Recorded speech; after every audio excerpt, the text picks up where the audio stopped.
जय बोलो देवादिदेव 1008 श्री भगवान महावीर स्वामी की जय जय जय। अहिंसा परमो धर्म की जय जय जय। परम पूज्य आचार्य गुरुवर श्री विद्यासागर जी महाराज की जय जय जय। बोलिए परम पूज्य 108 मुनिवर श्री प्रमाण सागर जी महाराज की जय जय जय। बोलिए परम पूज्य 108 मुनिवर श्री अरहत सागर जी मुनिराज की जय जय जय। नमोस्तु गुरुदेव, नमोस्तु गुरुदेव।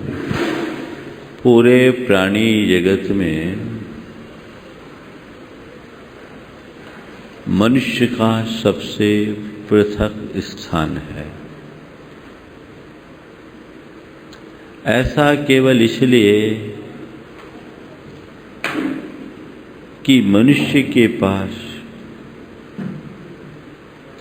असाधारण बुद्धि है, प्रतिभा है। सामान्य बुद्धि हर प्राणी में पाई जाती है।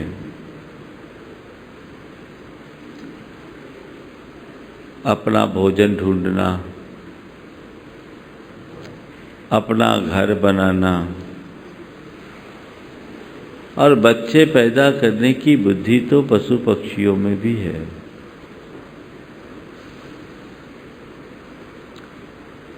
एक ततैया और बर्र भी अपना घर बना लेती है। एक मकड़ी भी जिस तरीके का घर बनाती है, बड़े बड़े इंजीनियरों की भी बुद्धि काम में ना आए। किसी ऊंची दीवार, पेड़ या खंबे पे चढ़कर हवा में तैरते हुए बिना किसी आधार के वो मकड़ी ऐसा कुछ ताना बाना बनाती है जिसे देखकर सब आश्चर्यचकित हो जाते हैं। कितनी खूबसूरती लगती है। बया पक्षी जो घोंसला बनाती है, उसमें तो अच्छे अच्छे लोग भी दांतों तले उंगली दबा लेते हैं। इस दृष्टि से देखा जाए तो अन्य प्राणियों में भी बुद्धि है, लेकिन अन्य प्राणियों की बुद्धि में और मनुष्य की बुद्धि में एक मौलिक अंतर है।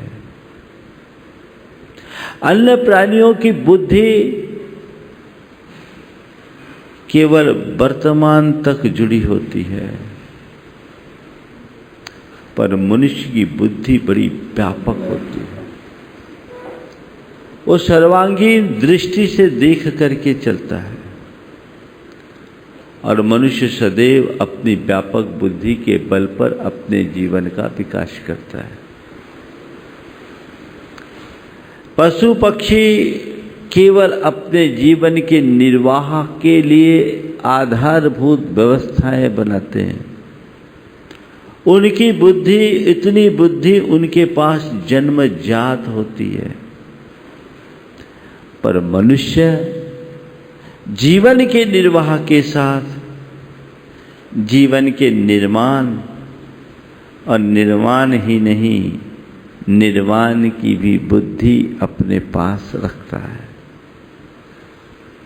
पशु पक्षियों को भी बहुत सारी बातें सिखाई जा सकती है।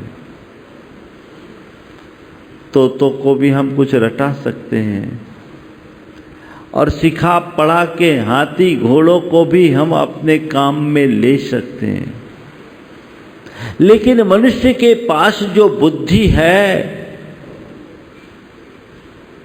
वो बिना सिखाए पढ़ाए भी उद्घाटित हो सकती है, हो जाती है। तो ये मनुष्य की बुद्धि साधारण नहीं, असाधारण बुद्धि है। और आज तो बौद्धिक विकास का युग है। आदिम युग से आज तक मनुष्य ने बुद्धि के विकास के स्तर पर जो कुछ किया है वो आश्चर्यचकित कर देने वाला है। पूर्व पाषाण युग से लेकर आज तक मनुष्य कितना आगे बढ़ा, पशु पक्षी वहीं रहे, लेकिन मनुष्य कितना आगे बढ़ गया। आज मनुष्य के पास कितनी बड़ी क्षमता है, बौद्धिक शक्ति है कि वो पक्षियों की तरह आकाश में उड़ना और मछलियों की तरह पानी में तैरना भी सीख गया। टेक्नोलॉजी के इस युग में तो मनुष्य के पास सब कुछ बड़ा सहज और सुलभ हो गया है। इतनी बौद्धिक क्षमता और शक्ति मनुष्य के पास प्राप्त है, जिसके बदौलत वो सब कुछ उद्घाटित कर सकता है और अपने जीवन में घटित भी कर सकता है। आज हम देख रहे हैं सब कुछ प्राप्त हो गया। इतनी सूक्ष्म बुद्धि मनुष्य को प्राप्त है कि वो कंप्यूटर की सूक्ष्म गणना तक कर सकता है। देखा जाए तो आज के मनुष्य की बुद्धि पहले की तुलना में बड़ी सूक्ष्म हो गई है, हो गई ना। लेकिन गुरुदेव कहते हैं एक और बुद्धि का जितना विकास हुआ है उतनी ही तबाही का मंजर भी बढ़ा है। सच्चे अर्थों में बुद्धि क्या है और गुरुदेव कहते हैं सूक्ष्म बुद्धि हमारे काम की नहीं है, शुद्ध बुद्धि हमारे काम की है। सूक्ष्म बुद्धि वो जिसमें हमारे ज्ञान का विकास हो और शुद्ध बुद्धि वो जिसमें हमारी समझ का विकास हो। ज्ञान का विकास बहुत बड़ी बात नहीं है, समझ का विकास ही वास्तविक उपलब्धि है। मेरी बुद्धि शुद्ध है, स्थिर है, इसे कैसे जाने?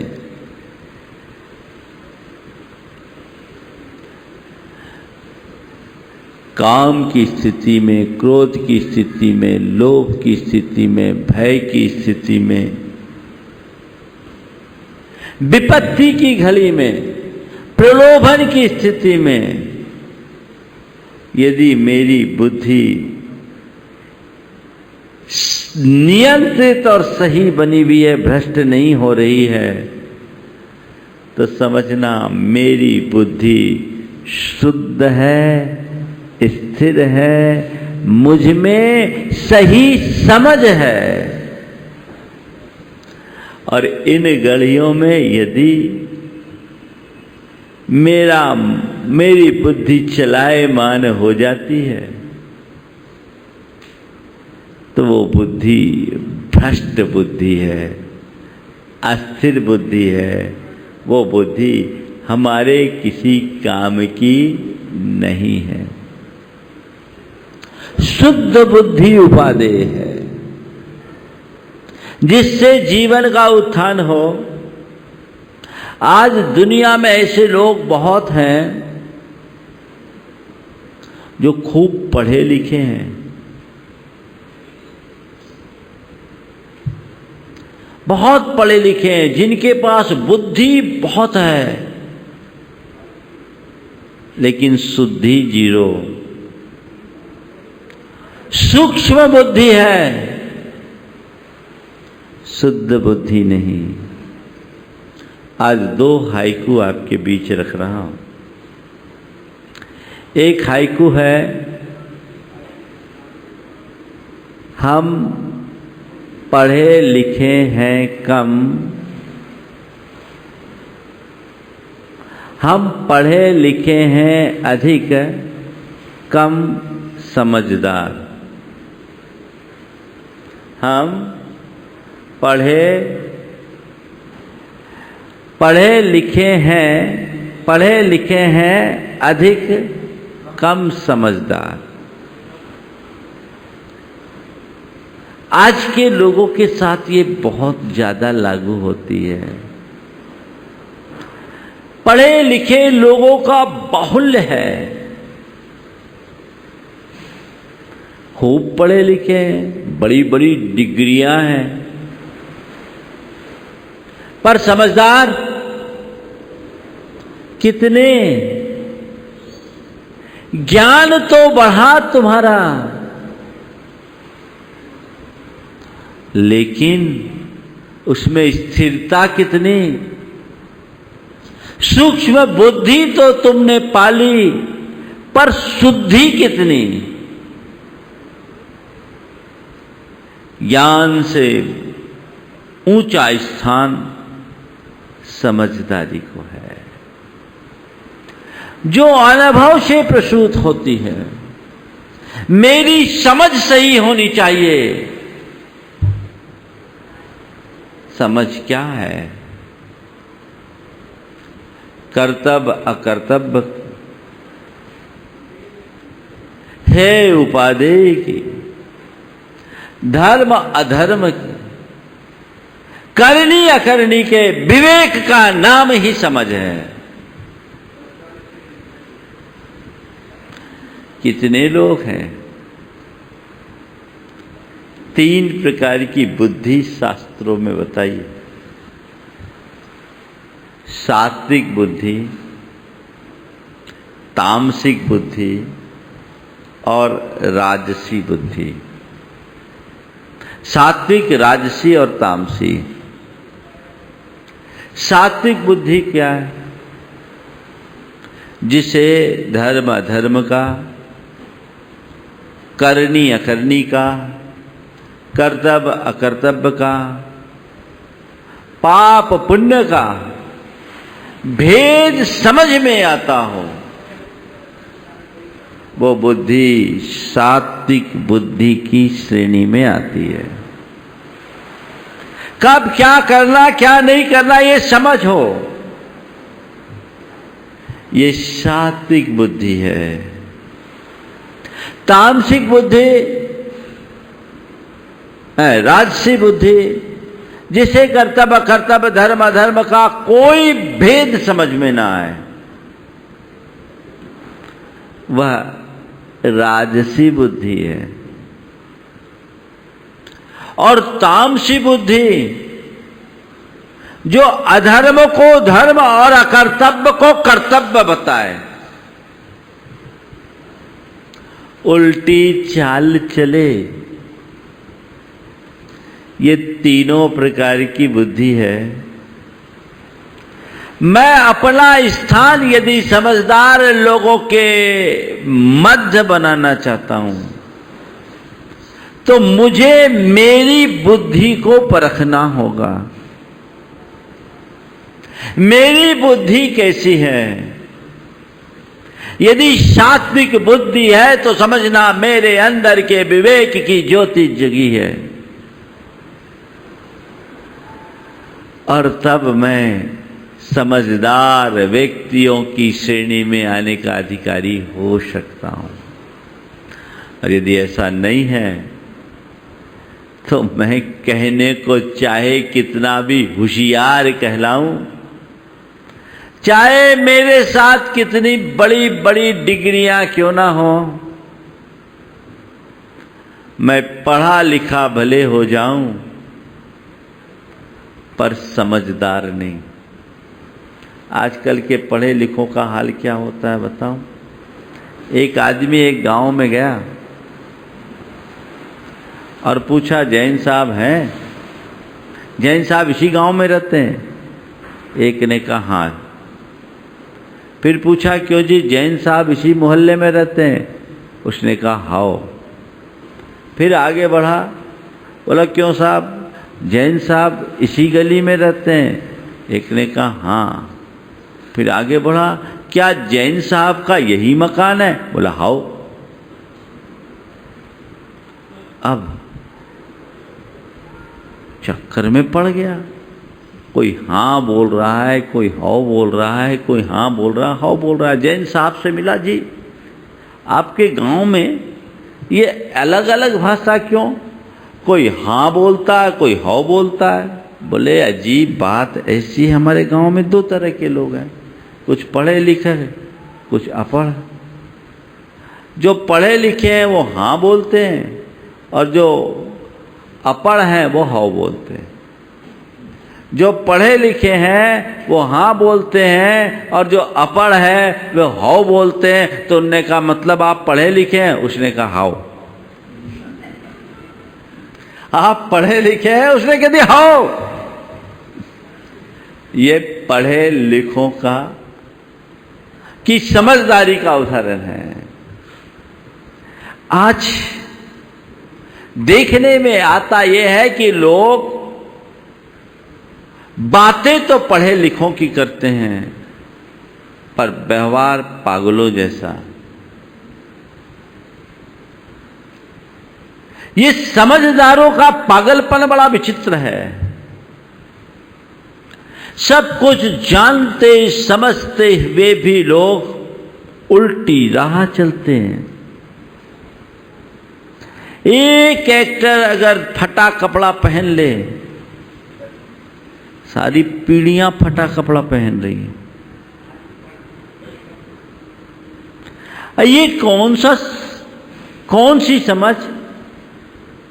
एक एक्ट्रेस अगर छोटे कपड़े पहने तो सारी दुनिया छोटा कपड़ा पहनना शुरू कर दे रही है।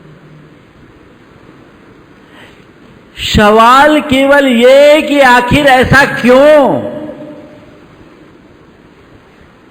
जो चीज मेरे लिए नुकसानदेह है, जो मेरे लिए अनुपयोगी है, उनका इस्तेमाल यदि मैं कर रहा हूं तो किस काम का? हमारी बुद्धि सही होनी चाहिए, सूझबूझ संपन्न होनी चाहिए। देखिए, अच्छी बुद्धि, विवेकमत्ता हमें कितना ऊंचा स्थान देती है। एक बार राजा ने सेठ जी को दरबार में बुलवाया। सेठ जी ने कुछ सोचकर स्वयं न जाकर अपने मुनीम को भेजा, आवश्यक हिदायतें दे दी कि राजा जो सवाल करे उसका ये जवाब दे देना, और फिर कहा एक काम करना, बाकी आप समझदार हो,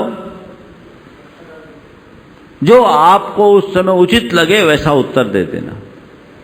ठीक है। उसे एक डिब्बी भेजी, चांदी की डिब्बी दी कि राजा को भेंट कर देना। राजा से सारी बातें हुई। मुनीम जी ने अपनी विलक्षणता के बल पर सारी बातें कह दी।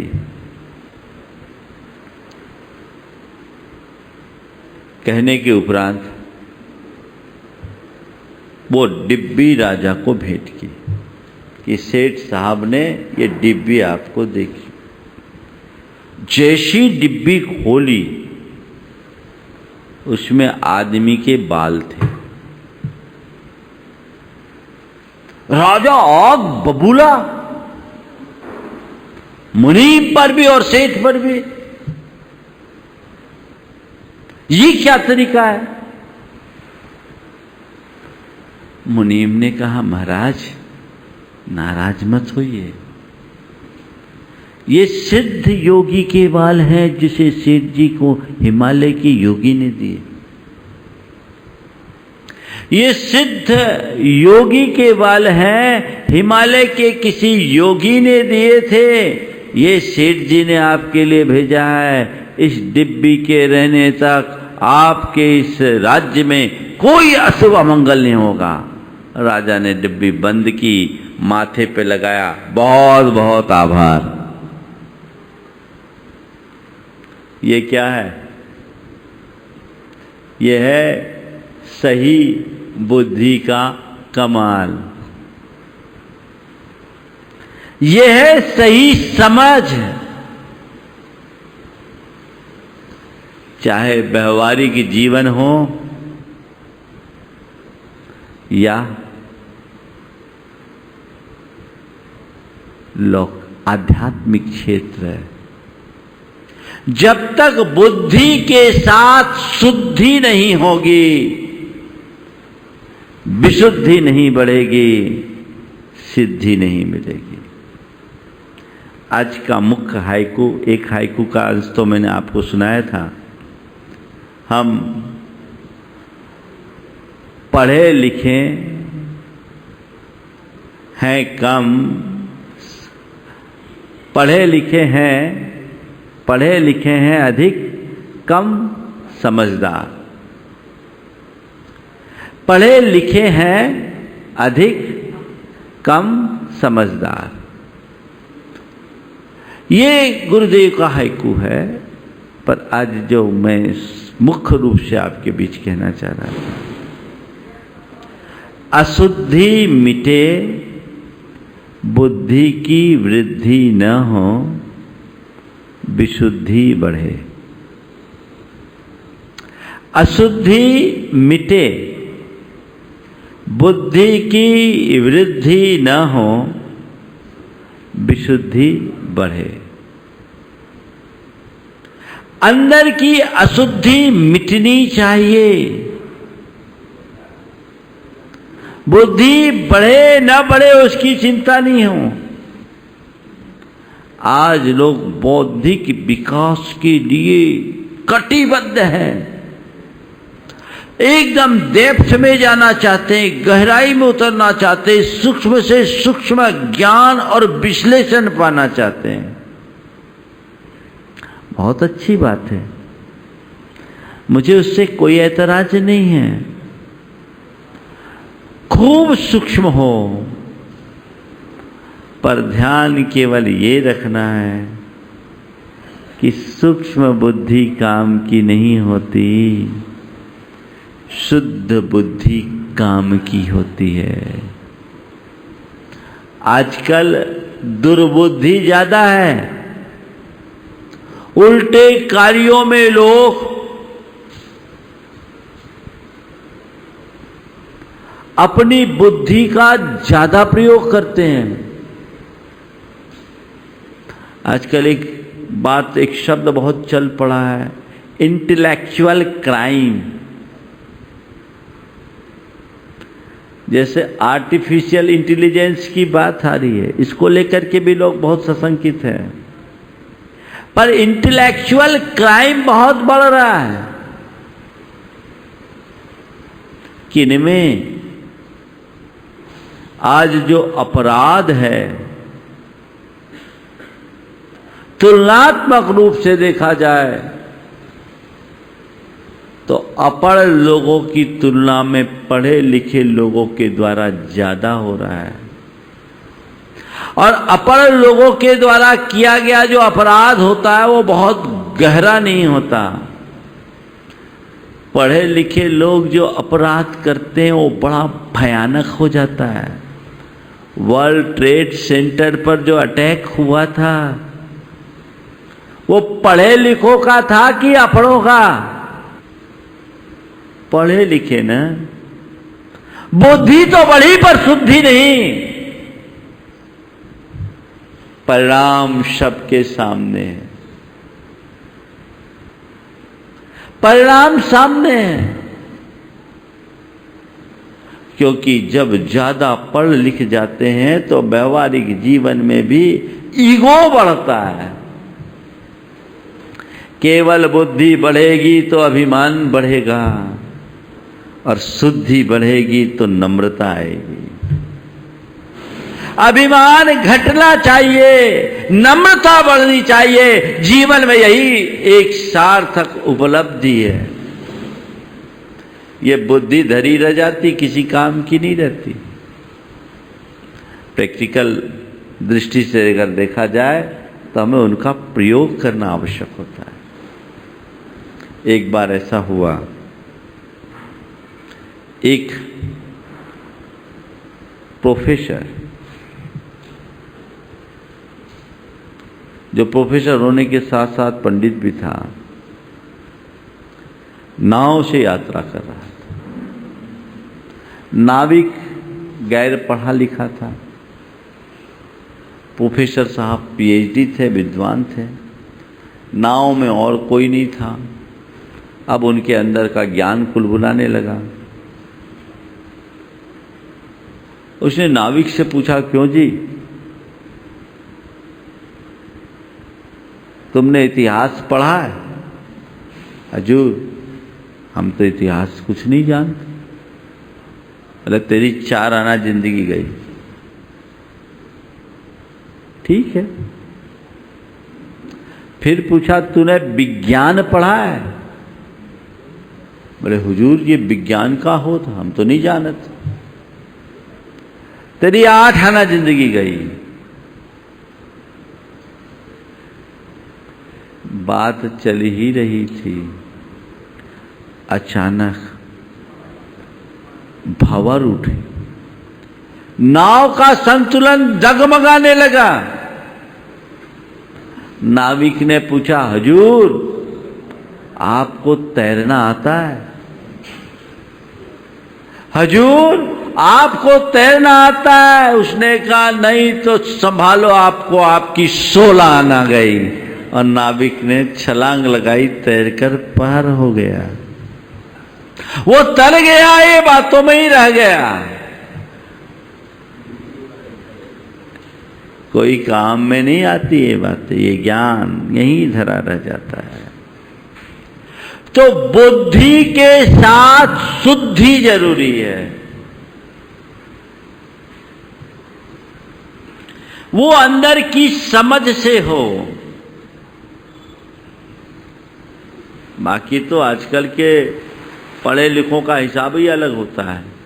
देखो पढ़े लिखे लोग कैसे होते हैं। एक लड़की बाजार में गई सब्जी खरीदने, तो उसने पहले 1 किलो टमाटर लिया, झोले में टमाटर डलवाया, उसके बाद 5 किलो लौकी ली, लौकी लेकर के उस टमाटर पर डालने लगे। तो सब्जी वाले ने बोला, बहन जी आप पढ़े लिखे हो? बोले हाँ। बोले क्या पढ़े? बोले MBA। बोले इसीलिए टमाटर के ऊपर लौकी देते। MBA हो इसलिए टमाटर के ऊपर लौकी ले रहे। अब वो क्या होगा? बिना बाटे चटनी बट गई। वो बुद्धि किसी काम की नहीं जो समझ से काम आता है। समझ से। इसलिए आज समझदारी की कमी है। बुद्धि में तर्क होते हैं लेकिन समझदारी में तर्क नहीं। समझदारी सीधी बात को समझती है। यदि तर्क और वितर्क से हम कोई निर्णय लेते हैं तो वहां पक्ष और विपक्ष होता है, लेकिन समझ से जो निर्णय लिया जाता है वहां कोई पक्ष विपक्ष नहीं होता, निष्पक्ष होता है, तटस्थ होता है और जो होता है सही होता है। इन मौके पर मैं जब 2 के बारे में अपना दिमाग लगाऊंगा, तर्क वितर्क करूंगा, तो निश्चित एक तरफ मेरा झुकाव होगा। तर्कना में यही है, एक तरफ झुकाव। लेकिन समझ से जो निर्णय होगा वहां तर्क नहीं, वो अंदर से इंट्यूशन होता है कि नहीं ये सही और वही सही होता है। शुद्धि चाहिए। समझ के साथ जीवन को आगे बढ़ाने का अभ्यास चाहिए। तब हम अपने जीवन में कुछ सही तत्व हासिल कर पाएंगे। बाकी लोग सब हिसाब किताब लगाते रहते। एक बार ऐसा हुआ, एक जगह लाइन खींचनी थी अंडरग्राउंड, और रास्ते में एक जिग जैग पाइप था, करीब 20 मीटर लंबा, एकदम जिग जैग। उसमें से तार निकालना था, इस छोर से तार उस छोर तक ले जाना है। सारे इंजीनियर अपना दिमाग लगा रहे थे, गणित लगा रहे थे, कैसे बाहर निकाले तार को। घंटों बीत गए। वहीं एक गड़रिया का बेटा था जो अपने भेड़े बकरियों को चरा रहा था, बहुत देर से देख रहा था ये लोग परेशान हो रहे। उसने कहा, हुजूर अगर आप चाहें तो आपकी प्रॉब्लम हम सॉल्व कर सकते हैं। बोले तू क्या करेगा, हम इंजीनियर फेल है। बोले इंजीनियर फेल है पर हमारा इंजीनियरिंग आप देख लो, आप चाहो तो हम कर सकते हैं। बोले ठीक है करके बताओ, कर दोगे तो 1000 रुपया देंगे। बोले उसको तो हम बाद में तय करेंगे, पर हम आपकी समस्या सॉल्व कर सकते हैं। करो, कैसे करते हैं? उसने फट से एक चूहा पकड़ा, चूहा पकड़ा और चूहा की पूंछ में तार बांध दिया और चूहे को पाइप में घुसा दिया। 1.5 मिनट में चूहा इस पार से उस पार आ गया, तार निकल गया। सब तालियां बजाते रहे, ये काम हो गया। ये समझ चुटकियों में काम कराती है, बुद्धि तो उलझाती है। तो बात आपसे केवल मैं यही कह रहा हूं, चाहे घर परिवार की बात हो, वैयक्तिक जीवन की बात हो, सामाजिक जीवन की बात हो या कार्य क्षेत्र की बात हो, बुद्धि का इस्तेमाल करो लेकिन समझ के साथ। कोरी बुद्धि चलाओगे फंसोगे, उलझोगे। साथ में समझ होगी तो जीवन में कभी भ्रमित नहीं होगे। और अगर अपनी आध्यात्मिक उन्नति चाहिए तो बुद्धि में मलिनता कभी मत आने दो। बुद्धि को निर्मल रखो, अशुद्धि मिटे, बुद्धि की वृद्धि न हो, विशुद्धि बढ़े। मेरे मन की मलिनता समाप्त होनी चाहिए, बुद्धि की कुटिलता नहीं होनी चाहिए। आज प्रायः लोग जब कोई विपत्ति आती है, प्रलोभन आता है, भयपूर्ण स्थितियां बनती है, कपटपूर्ण व्यवहार होता है या इसी तरह की अन्य कोई विकारग्रस्त स्थिति होती है, तो व्यक्ति की बुद्धि बिगड़ जाती है, भ्रष्ट हो जाती है, आवेग संवेग हावी हो जाते हैं, संक्लेश अपना स्थान ले लेती है, अशुद्धि बढ़ती है।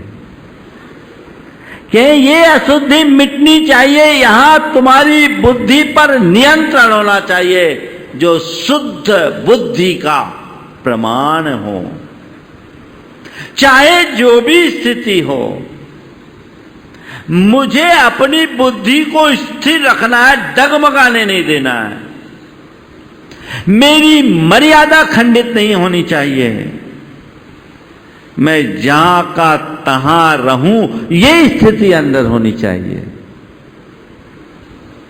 अशुद्धि मिटे, बुद्धि की वृद्धि ना हो। यहां उस बुद्धि की बात कह रहे हैं जो नियंत्रणहीन बुद्धि है, जो संकल्प विकल्पों में उलझाने वाली बुद्धि है। ये तो उत्पाती है, उछल कूद मचाती है। एक बार जब इनमें दिमाग उलझता है तो उलझता ही जाता है। वो बुद्धि नहीं कुबुद्धि बन जाती है। उससे बचो। जीवन में विशुद्धि है तो सद्बुद्धि है। विशुद्धि सद्बुद्धि का प्रमाण है और संक्लेश कुबुद्धि का फल। कुबुद्धि जहां होगी संक्लेश होगा। कई लोग उल्टे ही चलते हैं, सीधे चलते ही नहीं। एक सेठ था, उसकी धर्मपत्नी हमेशा उल्टा चलती। उसको जो बात के लिए ना किया जाए वही होगा, अपना दिमाग लगाएगी नहीं। जिसके लिए मना करो वही होगा। तो सेठ बहुत समझदार था। उसने एक रास्ता अपना लिया, पूरा बनिया था। जो काम कराना होता उसके लिए पहले निषेध करता, ये काम नहीं करना, तो वो काम होगा। और जो काम नहीं कराना होता वो काम करने के लिए कहता, तो सेठ का काम बन जाता। एक बार सेठ के यहाँ मेहमान आए। सेठ ने सेठानी से कहा, देख आज मेहमान आए, कुछ मेहनत नहीं करना, कुछ बनाना नहीं है, साधारण भोजन देना। ऐसा होता है क्या जी? मेहमान आए एकदम रूखा सूखा कहेंगे, 4 जगह क्या बातें होगी? ठीक है ठीक है ठीक है, देखना कोई मिठाई नहीं बनाना। अरे 2 मीठा तो कम से कम होगा ही, मिठाई कैसे नहीं बना? ठीक है, फिर और ज्यादा और भगत नहीं करना अपने को। नहीं हमारे यहाँ आए हैं तो इतना तो खातिरदारी करे, क्यों याद करे? सेठ तो यही चाहता था। मेहमान आ गए, उनकी बढ़िया खातिरदारी हो गई, सेठ मन ही मन प्रबोधित, मेहमान चले गए। यही फार्मूला सेठ पूरे जीवन अपनाया। लेकिन एक बार नदी में बाढ़ आ गई। बाढ़ देखने के लिए लोग आतुर। सेठ नहीं चाहता था कि सेठानी भी बाढ़ देखने जाए। वो सेठानी से बाढ़ देखने के लिए कहने की जगह स्खलित हो गया और कहा, तुझे बाढ़ देखने नहीं जाना है। अरे ऐसे क्या होता है? मैं जाऊंगी, बाढ़ देखने जाऊंगी। क्या होता है? मैं बाढ़ देखने जाऊंगी। अब वो निकल गई सेठ के बस की बाहर और तेजी से निकली, आगे गई। गांव के लोगों को तो पता नहीं था। बोले सेठानी आगे मत जाना। बोले क्यों, क्या समझते हो? मैं तो आगे जाऊंगी। नदी के निकट आ गई। लोगों ने पुकारा कि देखो पानी बहुत तेज है, बिल्कुल पीछे लौटा। मैं पीछे नहीं लौटूंगी, मैं तो आगे आऊंगी, पानी मेरा क्या बिगाड़ेगा। पानी की एक लहर आई और सेठानी उसी में समा गई। पता नहीं ये कहानी किसकी है, लेकिन जो उल्टे चलते हैं उनकी लुटिया ऐसी डूबती है। ये कुबुद्धि है। अशुद्धि मिटे, बुद्धि की वृद्धि न हो, विशुद्धि बढ़े। हमारी विशुद्धि बढ़नी चाहिए। वो विशुद्धि बढ़े, कुबुद्धि से बचे। कई लोग बोलते उल्टी खोपड़ी है। क्या बोलते हैं? उल्टी खोपड़ी। एक भी आदमी को देखा जिसकी आंखें आगे की न हो करके पीछे हो? ऐसा एक भी उल्टी खोपड़ी वाला आदमी मिला आपको? सबकी खोपड़ी तो सामने ही है। यही 2 आंखें उसके, नाचे नीचे नाक, फिर मुंह, कान इधर। फिर उल्टी खोपड़ी कौन? किसको बोलेंगे उल्टी खोपड़ी? हाँ, जिसकी बुद्धि उल्टी हो, जिसकी सोच उल्टी हो, वो सब के सब उल्टी खोपड़ी कहलाते हैं। हमें देखना है, हमें उल्टा काम नहीं करना, सीधा काम करना है। हमें विशुद्धि की ओर बढ़ना, ये हमारे जीवन का लक्ष्य होना चाहिए। मुझे मेरी विशुद्धि को कहीं से कम नहीं होने देना है। सतत ये प्रयास और ऐसा पुरुषार्थ हो, जीवन महान हो जाए।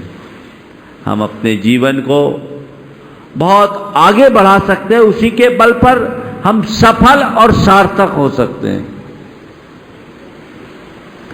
तो विशुद्धि बढ़े, कषाय शमित हो, मन चित्त को मलिन करने वाली दुर्वृत्तियों से अपने आप को यथासंभव बचा के रखें। यही हमारे जीवन की उपलब्धि है। पार्श्वनाथ भगवान की जाप के साथ विराम। ओम ह्रीम अर्हंसि पार्श्वनाथ जिनेन्द्राय नमो नमः। ओम ह्रीं अर्हंसि पार्श्वनाथ जिनेन्द्राय नमो नमः। ओम ह्रीम अर्हंसि पार्श्वनाथ जिनेन्द्राय नमो नमः। ओम ह्रीं अर्हंसि पार्श्वनाथ जिनेन्द्राय नमो नमः। ओम ह्रीम अर्हंसि पार्श्वनाथ जिनेन्द्राय नमो नमः। ओम ह्रीं अर्हंसि पार्श्वनाथ जिनेन्द्राय नमो नमः। ओम ह्रीम अर्हंसि पार्श्वनाथ जिनेन्द्राय नमो नमः। ओम ह्रीं अर्हंसि पार्श्वनाथ जिनेन्द्राय नमो नमः। ओम ह्रीम अर्हंसि पार्श्वनाथ जिनेन्द्राय नमो नमः। ओम ह्रीं अर्हंसि पार्श्वनाथ जिनेन्द्राय नमो नमः। ओम ह्रीम अर्हंसि पार्श्वनाथ जिनेन्द्राय नमो नमः। ओम ह्रीं अर्हंसि पार्श्वनाथ जिनेन्द्राय नमो नमः। ओम ह्रीम अर्हंसि पार्श्वनाथ जिनेन्द्राय नमो नमः। ओम ह्रीं अर्हंसि पार्श्वनाथ जिनेन्द्राय नमो नमः। ओम ह्रीम अर्हंसि पार्श्वनाथ जिनेन्द्राय नमो नमः। ओम ह्रीं अर्हंसि पार्श्वनाथ जिनेन्द्राय नमो नमः। ओम ह्रीम अर्हंसि पार्श्वनाथ जिनेन्द्राय नमो नमः। ओम ह्रीं अर्हंसि पार्श्वनाथ जिनेन्द्राय नमो नमः। जय बोलो चिंतामणि श्री पार्श्वनाथ भगवान की जय।